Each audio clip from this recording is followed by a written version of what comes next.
amigos, mais uma semana aí, acompanhando o livro Crescendo com seu filho adolescente, pastor Eugene Peterson, Conselhos para Pais de Adolescentes. Você, lembrando mais uma vez, você ainda pode comprar o livro, muito bom, vale a pena, indico fortemente. E também pode indicar esse curso para outras pessoas, só fazer a inscrição lá no WhatsApp da secretaria, da igreja, e vai receber o link para acompanhar os cursos, mesmo que o curso já esteja em andamento.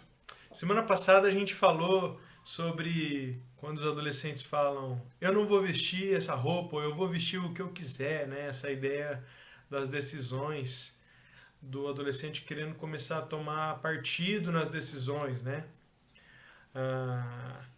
A maioria dos pais não tem problema, assim, de o adolescente escolher uma roupa, ou um corte de cabelo, alguma coisa mais superficial. Agora, quando a gente fala de pais cristãos, tem um tipo de questionamento que geralmente é encarado com pânico. É quando o adolescente fala assim, eu não vou à igreja, ou eu não quero ir à igreja, não quero participar da reunião, não quero ir no culto.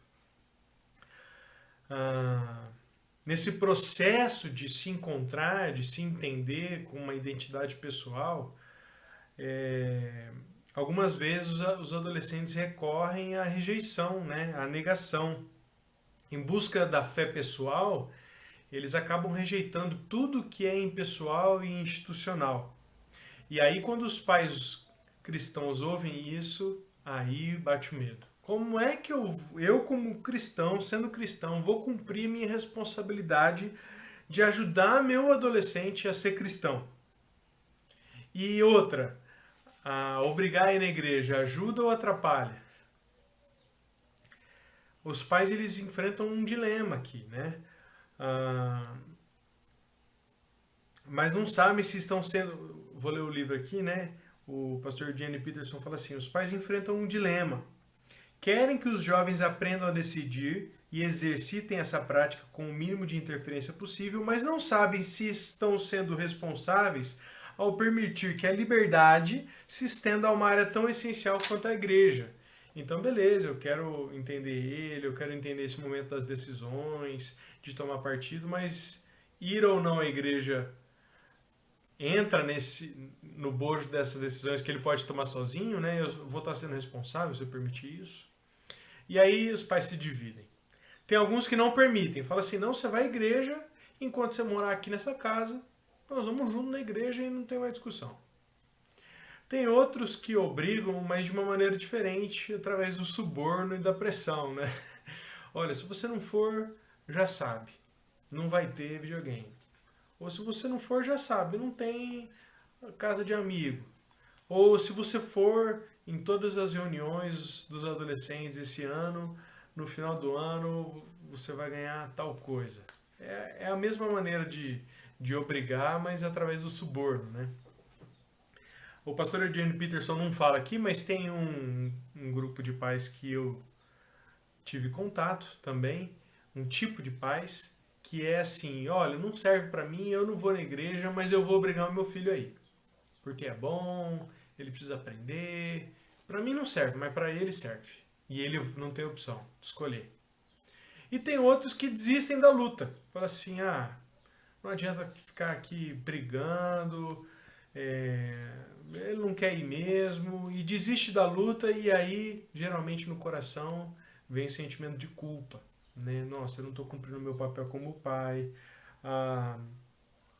fracassei no meu papel como responsável, né? Como tutor, mentor.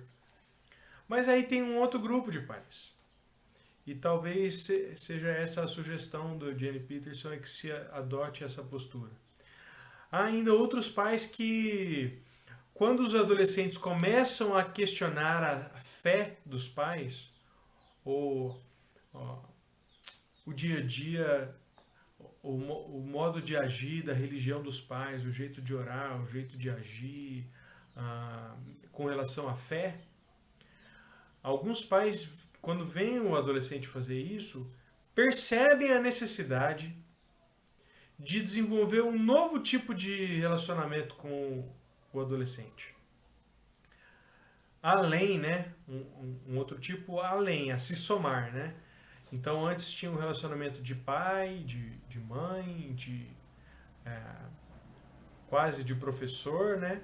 Mas quando vêm os adolescentes questionar a fé, eles percebem que eles precisam desenvolver um novo tipo de relacionamento, um relacionamento mais explícito, não apenas mais de pai, né, e filho, mas agora de dois cristãos.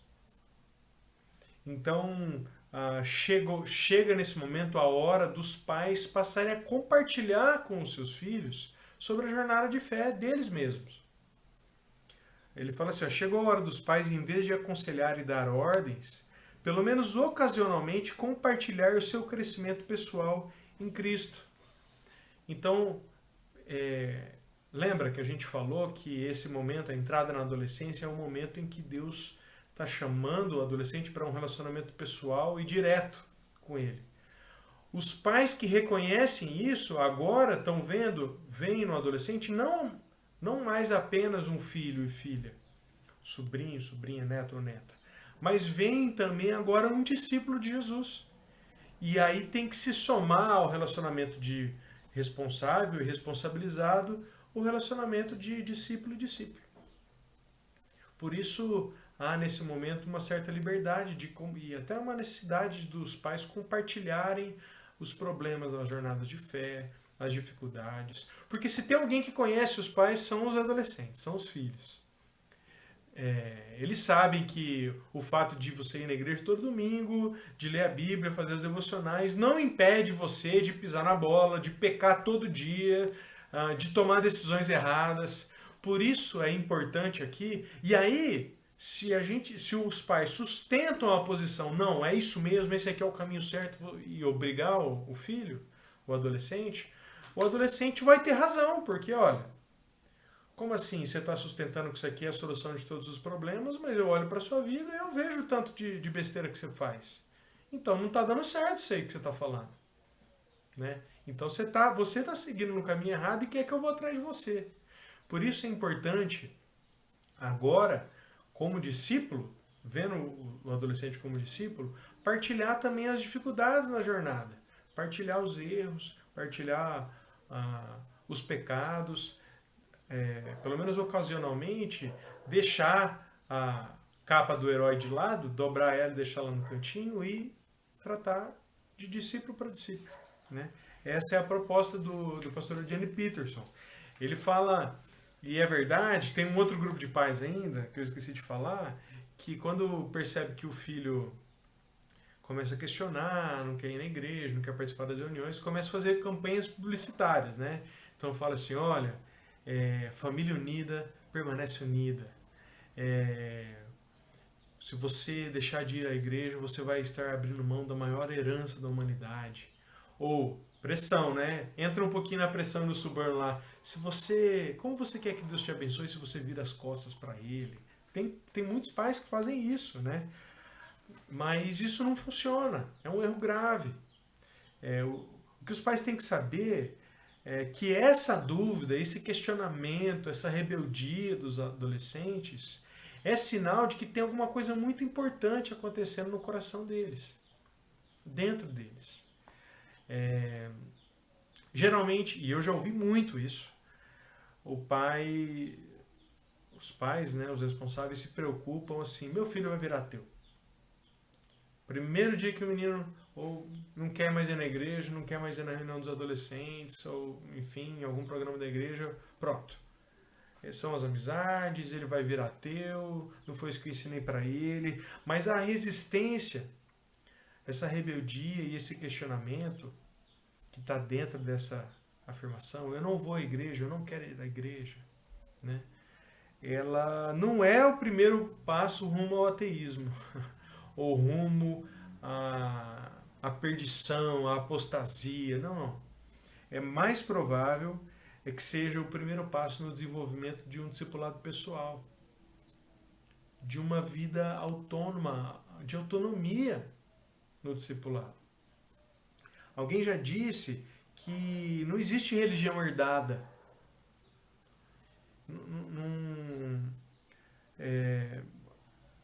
A nossa fé, a minha fé tem que ser minha. Não dá para ser a fé de outra pessoa. E vocês, como pais, como responsáveis, eu quero fazer uma pergunta para vocês. Ah, eu vou ler exatamente como o pastor Eugene Peterson coloca aqui. Nós oramos para que nosso filho seja essa nova pessoa em Cristo, uma nova criação de Deus. Não o resultado de nossos genes e nosso ensino, mas sim do chamado e desafio de Deus. O que você quer do seu adolescente? Que ele seja um resultado do seu esforço, do seu ensino, da sua genética, ou que ele seja um resultado disso que Deus está fazendo na vida dele, desse chamado, desse processo de discipulado pessoal. Em sã consciência, os pais vão dizer, é lógico que eu quero é que ele seja um resultado do que Deus está fazendo na vida dele. Porque nós, pais, e eu estou falando já como se fosse um de vocês, né? Erramos, pisamos na bola, e nós confiamos em Deus para cuidar e consertar os nossos erros, né? Por isso, não existe fé herdada.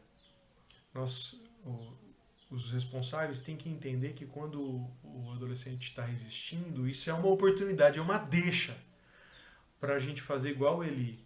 Então vai lá para o seu quarto, não sou eu, vai lá para o seu quarto e fala, eis-me aqui.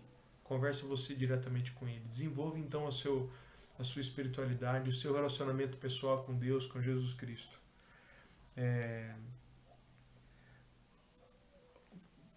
Os responsáveis, os pais, a última coisa que eles querem é que o adolescente ele siga uma religião por seguir, nominalmente, de segunda mão, sabe? Meu pai era, eu também sou, mas aquilo não faz sentido nenhum para mim, né? Não, a gente quer que os adolescentes tenham experiências genuínas, íntimas, verdadeiras, um relacionamento adulto com Deus, é isso. Um relacionamento adulto com Deus, não um relacionamento infantil, como era antes, quando as crianças iam na igreja, porque o pai ia, orava porque o pai orava, e fazia qualquer coisa porque o pai fazia. Mas agora é incentivar os adolescentes a fazerem por si mesmos, de maneira autônoma. Tá? Basicamente é isso que eu queria falar com vocês hoje, e eu quero deixar algumas perguntas que eu anotei aqui. E é uma pergunta primeiro para você olhar para você e depois para o adolescente. Por que é que você vai à igreja? Você já se perguntou isso? Por que você vai à igreja? Por que você participa das programações? O que isso significa para você? O que ir ao culto ou participar dos cultos online, né, significa para você? Qual que é a importância disso na sua vida? E por que você quer que seu filho vá à igreja, mesmo quando ele não sente vontade?